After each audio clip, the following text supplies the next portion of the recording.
زندگی یہ نہیں ہے کسی کے لیے، زندگی ہے نبی کی، نبی کے لیے۔ نحمده ونصلي ونسلم على رسوله الكريم، أما بعد، فقد قال الله تعالى في القرآن المجيد والفرقان الحميد: إن الذين سبقت لهم منا الحسنى أولئك عنها مبعدون لا يسمعون حسيسها وهم فيما اشتهت أنفسهم خالدون۔ صدق الله العظيم وصدق رسوله النبي الأمين المكين الكريم، ونحن على ذلك لمن الشاهدين والشاكرين، والحمد لله رب العالمين۔ مولاي صل وسلم دائما أبدا على حبيبك خير الخلق كلهم، فهو الذي تم معناه وصورته ثم اصطفاه حبيبا بارئ النسم، منزه عن شريك في محاسنه فجوهر الحسن فيه غير منقسم، هو الحبيب الذي ترجى شفاعته لكل هول من الأهوال مقتحم، يا رب بالمصطفى بلغ مقاصدنا واغفر لنا ما مضى يا واسع الكرم۔ آئیے انتہائی عقیدت و احترام کے ساتھ دل لگا کر اپنی اور ساری کائنات کے مرکز عقیدت حضور رحمت عالم جان عالم سید عالم احمد مجتبیٰ محمد مصطفیٰ صلی اللہ تعالی علیہ وسلم کی مقدس بارگاہ میں درود و سلام کا ہدیہ محبت پیش فرما لیں۔ اللہم صلی علی سیدنا شفیعنا حبیبنا مولانا محمد وبارک وسلم،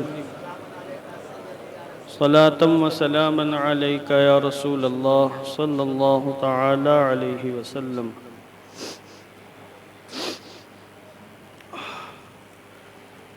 اللہ تبارک و تعالی کی توفیق سے، اس کے فضل و کرم سے آج ہم پھر اس کی بارگاہ میں سجدے بندگی پیش کرنے کے لیے حاضر ہوئے ہیں۔ دعا کرتا ہوں کہ اللہ عز و جل ہم سب کی حاضری قبول فرمائے، نماز جمعہ کی برکتوں سے مالا مال فرمائے۔ ماہ رجب المرجب کا آخری عشرہ جلوہ گر ہے، اور اسی ماہ کی 27ویں شب کو اللہ تبارک و تعالی نے اپنے حبیب حضور رحمت عالم صلی اللہ تعالی علیہ وسلم کو عظیم نعمتوں سے سرفراز فرمایا۔ کل دن گزارنے کے بعد وہ 27ویں شب عظیم الشان شب تشریف لانے والی ہے، اور کل بعد نماز عشاء منعقد ہونے والے پروگرام میں شب معراج کے حوالے سے آپ کافی کچھ باتیں سماعت فرمائیں گے۔ سر دست میں آج اس گفتگو میں موجودہ حالات کے پیش نظر ناموس صحابہ کے حوالے سے چند باتیں عرض کرنا چاہتا ہوں۔ ابھی 22ویں تاریخ گزری ہے، اور جگہ جگہ خوش عقیدہ مسلمانوں نے حضور رحمت عالم جان عالم صلی اللہ علیہ وسلم کے صحابہ کرام بالخصوص حضرت امیر معاویہ رضی اللہ تعالیٰ عنہ کے فضائل اور مناقب بیان کیے ہیں، تو اس پر بد مذہبوں کی جانب سے، رافضیوں کی جانب سے بدتمیزیاں کی گئیں، اور سنی مسلمانوں کو ٹارگٹ کر کے سوشل میڈیا پر یہ کہا گیا کہ یہ سب معاویہ کے کتے ہیں جو بھونک رہے ہیں حضرت علی پر، معاذ اللہ۔ کون سنی مسلمان حضرت علی کی شان میں گستاخی کر سکتا ہے؟ ہمارے یہاں تو جو گستاخی کرے وہ سرے سے مسلمان ہی نہیں، سنی مسلمان کیا ہوگا؟ اور یہ غلط فہمیاں پیدا کی جا رہی ہیں مسلمانوں کے اندر، جاہل عوام کے اندر، جن کو علم کی بھنک تک نہیں لگی ہے۔ یہ نام نہاد گنڈے قسم کے موالی جو خود کو مولائی کہتے ہیں، یہ باور کرا رہے ہیں کہ دیکھو ان لوگوں نے حضرت علی کے مقابلے میں معاویہ کو کھڑا کر دیا۔ بولیے معاذ اللہ، کون ہے جو حضرت علی کے مقابلے میں معاویہ کو کھڑا کرے؟ ہمارے امام نے تو یہاں تک واضح لفظوں میں ارشاد فرمایا، فتاوی رضویہ شریف موجود ہے، کہ دونوں میں بے شمار ایسے مراتب کا فرق ہے جن کو شمار تک نہیں کیا جا سکتا۔ یعنی حضرت علی شیر خدا، مولا کائنات، فاتح خیبر، حیدر کرار، زوج بطول کے جو مرتبے ہیں، اور حضرت علی حضرت امیر معاویہ کے جو مرتبے ہیں، ان میں اتنا زیادہ فرق ہے کہ اس کو کوئی شمار تک نہیں کر سکتا۔ کہاں آسمان کہاں زمین، زمین و آسمان سے زیادہ فرق ہے دونوں کے مرتبوں میں۔ یہ الزام ہے جو لگایا جا رہا ہے، کوئی بھی سنی مسلمان کبھی بھی حضرت امیر معاویہ کو حضرت علی کے مقابل میں نہیں لاتا اور نہ ان کے مرتبے کا سمجھتا ہے۔ بس یہ ہے کہ وہ صحابی ہیں، ہم ان کا دفاع کریں گے، اور جب جب کسی صحابی کی شان میں گستاخی کی جائے گی تو سنی مسلمان ڈٹ کر مقابلہ کریں گے اور اس صحابی کی عظمت و شان بیان کریں گے۔ یہ جو حضرت امیر معاویہ کے عرس قائم کیے گئے، محفلیں ان کے نام سے منسوب کی گئی، یہ فقط رد عمل کے طور پر، نہ تم گالیاں بکتے صحابی کی شان میں، نہ بدتمیزی کرتے، نہ ان کو فاسق و فاجر مردود کہتے، نہ ان کو تم ملعون کہتے، نہ ہم ان کے نام سے محفلیں منعقد کرتے۔ تم نے تو بدتمیزیاں کی، گالیاں دی، صحابی کی شان اور اس کی حرمت کا ذرہ برابر لحاظ نہیں کیا، اور ہم صحابہ کرام کی دفاع میں کھڑے ہوئے تو ہمیں الٹے مجرم ہو گئے۔ ابھی دیکھیں، چند دنوں پہلے ویڈیو وائرل ہوا، اجمیر معلیٰ کے خادموں کے ہیڈ اور سردار کا، سرور چشتی صاحب کا ویڈیو نکلا۔ جو باتیں کہنی تھی کہیں، ان سے ہم کو شکوہ گلہ نہیں، مگر شکوہ گلہ یہ ہے کہ اس شخص نے حضرت امیر معاویہ کی شان میں بدترین گستاخی کی اس ویڈیو کے اندر، اور خود کو صحابہ کا اہل بیت کا غلام کہنے والے وہاں جا کے انہی کی جھولیوں میں بیٹھتے ہیں، انہی کی گود میں بیٹھتے ہیں، ان کے ہاتھ چومتے ہیں، پائیں تو قدم بھی چوم لیں، ان کو نذرانے دیتے ہیں۔ وہ لوگ جو خواجہ غریب نواز کے مشن سے، ان کی تعلیمات سے ہٹ کر کام کر رہے ہیں، کوئی مرتے دم تک دکھا دے کہ سرکار غریب نواز نے کبھی کوئی جملہ حضرت امیر معاویہ کی شان میں بولا ہو، کوئی دکھائے۔ ان کی کتابیں موجود ہیں، ان کے فرمودات موجود، ان کے ارشادات موجود ہیں۔ خود اجمیر معلیٰ کے خدام دکھا دیں، مجاور دکھا دیں، جو وہاں بیٹھ کے گنڈا گردی کرتے ہیں، کہ غریب نواز نے کبھی کسی صحابی کی شان میں کوئی گستاخی کی ہو، نہیں دکھا سکتے، چونکہ ہے ہی نہیں گستاخی۔ تو ان کی بارگاہ میں رہ کر حضرت امیر معاویہ کی شان میں اس طرح بدتمیزی کی گئی، تو ہم نے جوابات دیے۔ اب تم کو جو کہنا ہو کہو، اگر آپ یہ کہتے ہو کہ ہم معاویہ کے کتے ہیں تو ہم اس کو تسلیم کرتے ہیں، اور ہم صرف حضرت امیر معاویہ ہی نہیں، ہر اہل بیت کرام میں سے ہر فرد کے اور حضور کے صحابہ میں سے ہر صحابی کے کتے ہیں، ان کے وفادار ہیں۔ کتا وفادار ہوتا ہے، اور تم کس کے کتے ہو؟ تم ابو جہل کے کتے ہو، ابو لہب کے کتے ہو، ان کے لیے وفاداری کے جذبات دکھا رہے ہو، اور ہم صحابہ کرام کے در کے غلام و خادم ہیں۔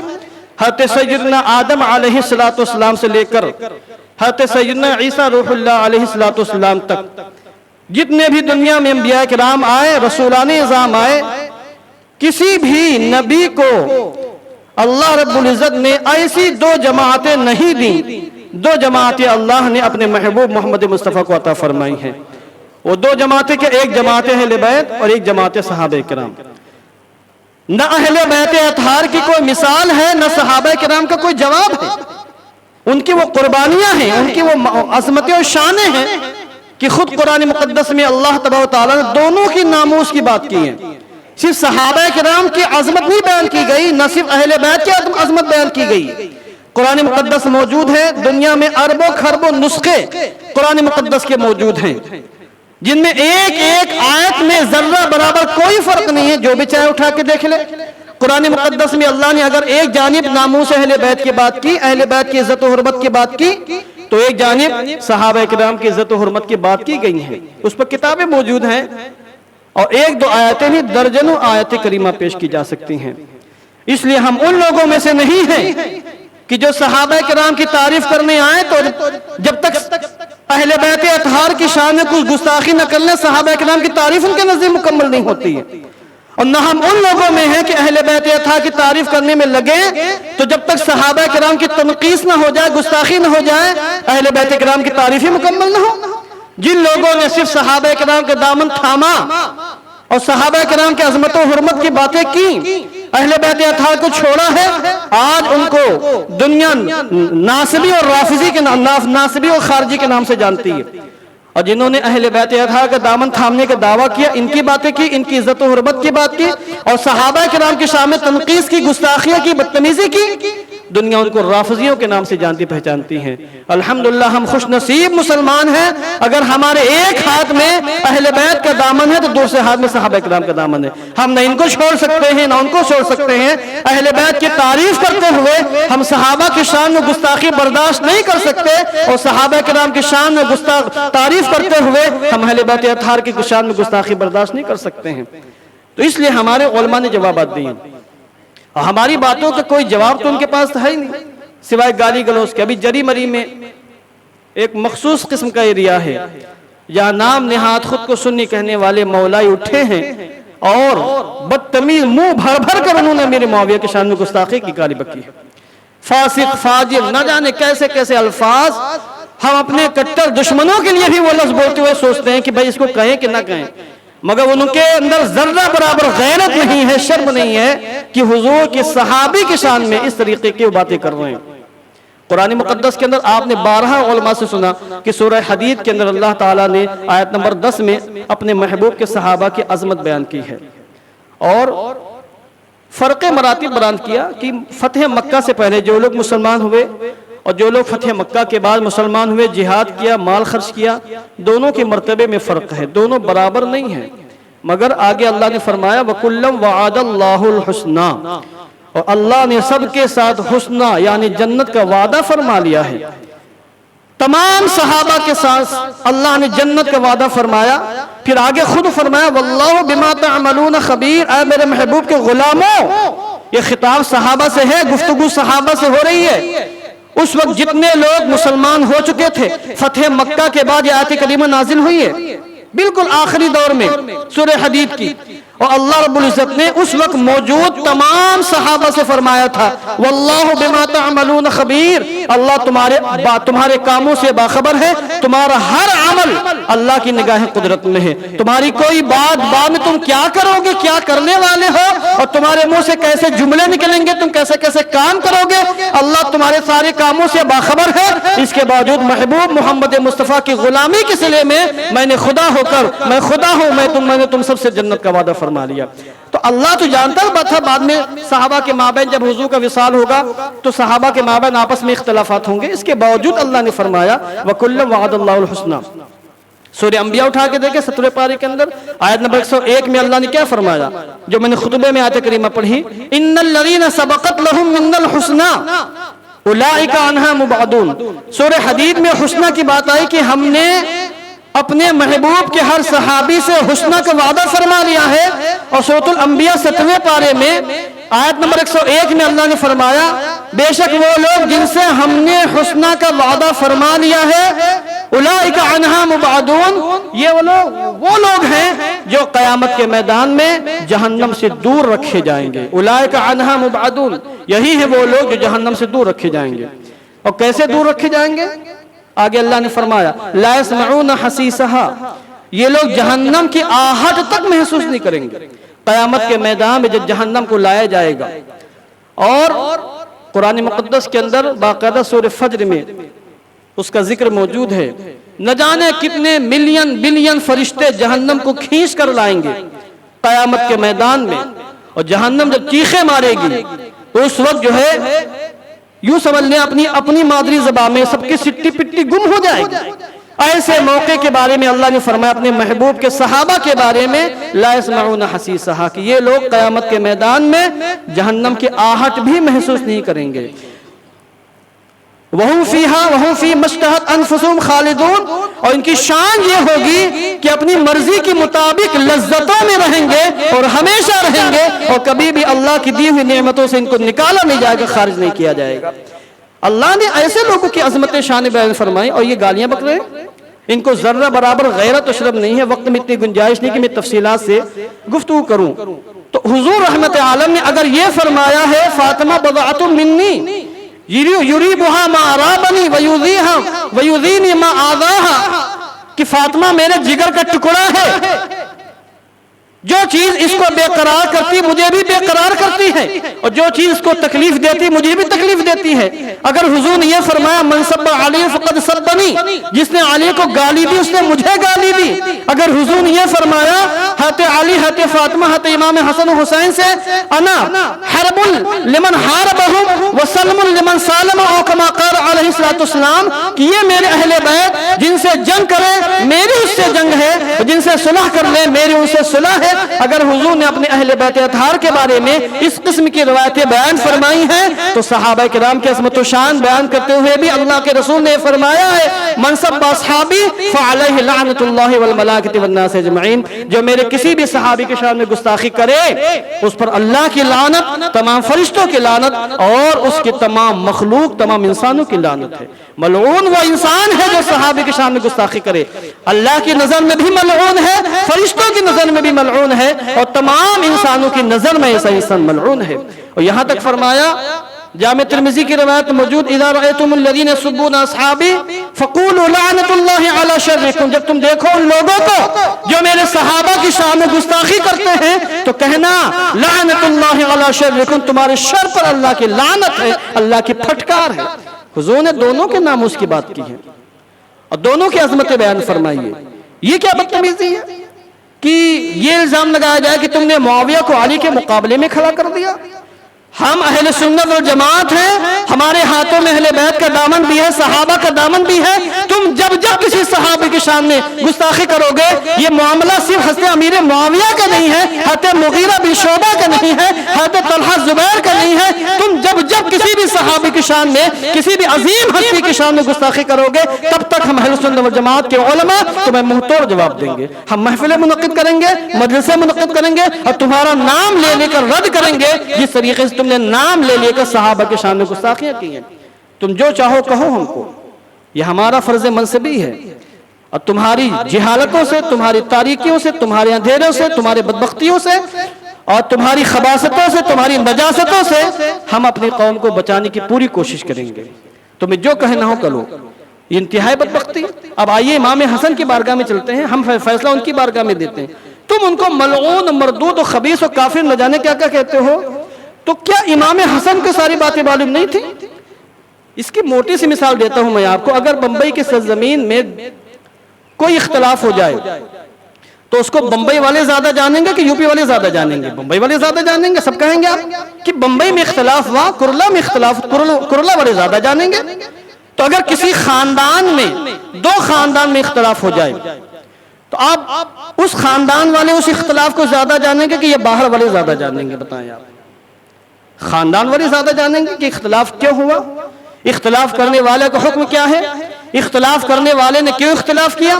یہ ساری باتیں جس خاندان میں اختلاف ہو اس خاندان والے زیادہ جانیں گے۔ دوسرے لوگ ان باتوں کو اتنا سمجھ نہیں سکتے ہیں۔ تو امام حسن رضی اللہ تعالیٰ عنہ جن کے ساتھ 40,000 سے زیادہ مسلمان ننگی تلوار لے کر کھڑے تھے جنگ کرنے کے لیے اور حضرت امیر معاویہ سے مقابلہ کرنے کے لیے، ایسے سخت ترین حالات میں حضرت امیر معاویہ رضی اللہ تعالیٰ عنہ کو بلا کر امام حسن نے ان کے حق میں خلافت سے دستبردار ہو کر ان کے ہاتھوں میں ہاتھ دے کر باقاعدہ بیعت کی۔ اگر تمہاری نظر میں وہ باغی، کافر، فاسق، مردود اور جو کچھ بھی تم کہنا چاہتے ہو تھے تو حضرت امام حسن پر لازم تھا کم سے کم اتنا تو کہتے کہ اے معاویہ، چلو جو کچھ تم سے غلطی ہوئی آؤ توبہ کر لو، کم سے کم اپنے فسق سے، اپنے کفر سے توبہ کر لو، میں تمہیں خلیفہ بنا دوں گا۔ کوئی رافضی ثابت کرے مرتے دم تک سر جو کر دنیا کی تمام رافضی بیٹھ جائیں اور یہ ثابت کریں کہ امام حسن نے بیعت کرنے سے پہلے اسے توبہ کا مطالبہ کیا، ایمان کا مطالبہ کیا.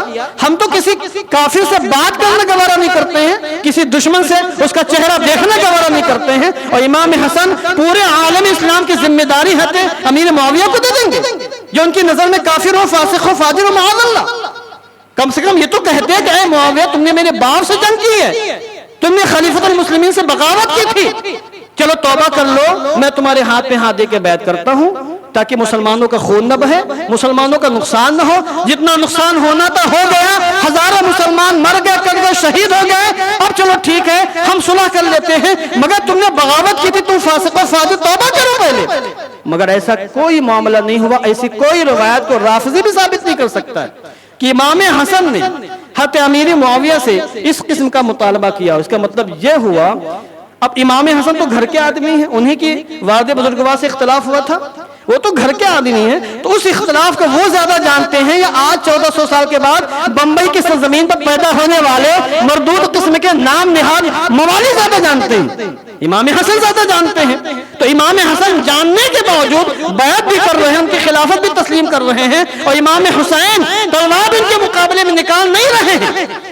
اگر ان کا معاملہ یزید جیسا ہوتا تو جس طرح سرکار امام علی مقام امام حسین نے میدان کربلا میں جام شہادت نوش فرمانا، اپنی نظروں کے سامنے اپنے اہل بیت اطہار کو شہید کروانا گوارا کر لیا، مگر یزید کے بیعت نہیں کی. اگر امیر معاویہ کا معاملہ یزید پلید جیسا ہوتا تو کبھی بھی امام حسین امیر معاویہ کی خلافت کو تسلیم نہ کرتے، انہی کے زمانے میں تلوار لے کر میدان مقابلے میں باہر آتے، عالم جہاد بلند فرماتے. جبکہ 20 سال امام حسین خاموش رہے، 20 سال تک ان کی خلافت کو تسلیم کیا. امام حسن نے خوشی خوشی ان کے ہاتھوں میں بیعت کی، ان کو خلیفہ مسلمانوں کا بنایا، مسلمانوں کو سارے معاملات ان کے حوالے کر دیے.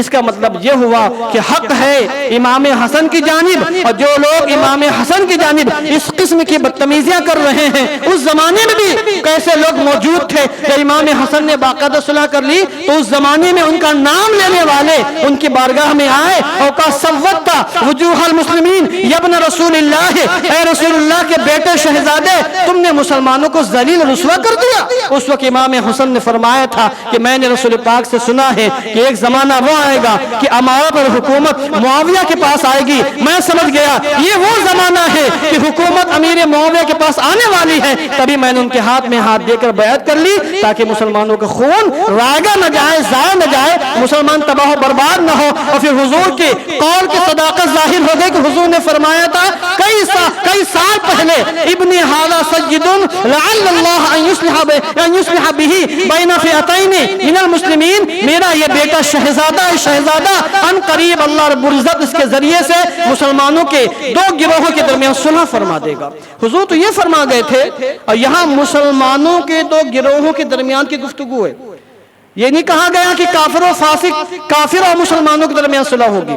حضور نے فرمایا بین فئتین من المسلمین، 2 مسلمانوں کے گروہوں کے درمیان میرا یہ بیٹا شہزادہ ہے، سردار ہے، ان قریب صلح ہو جائے گی اور مسلمان قتل و خون ریزی سے بچ جائیں گے، اور پھر پورے عالم اسلام میں اسلام کو جو غلبہ تھا پھر سے حاصل ہوگا، اور پھر عالم کفر میں اسلام کو دھیرے دھیرے غلبہ حاصل ہوگا.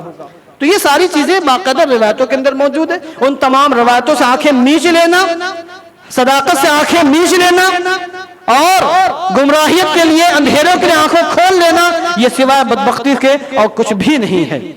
تو ناموس صحابہ بھی ضروری ہے، ناموس اہل بیت بھی ضروری ہے. جنہوں نے صرف ناموس صحابہ کی بات کی ہے وہ خارجی و ناصبی ہیں، اور جنہوں نے صرف ناموس اہل بیت کی بات کی ہے وہ رافضی ہیں، جہنمی کتے ہیں، وہ درندے ہیں. اور جو لوگ دونوں کے ناموس کی بات کرتے ہیں، صحابہ کی عزت و حرمت کی بات کرتے ہیں، اہل بیت کی عزت و حرمت کی بات کرتے ہیں، وہ ٹناٹن سنی مسلمان سے عقیدہ مسلمان ہے. الحمدللہ یہ اللہ کا فضل و کرم کہ اللہ نے ہمیں سنی مسلمان بنایا. یہ کچھ باتیں ہم کو سوشل میڈیا کے ذریعے سے پہنچی تھیں، تو اس لیے میں نے تھوڑا سا اس حوالے سے گفتگو کرنا مناسب سمجھا. دعا کرتا ہوں کہ اللہ عز و جل ہم سب کو ہر قسم کی بدعقیدگی سے محفوظ و مامون فرمائے.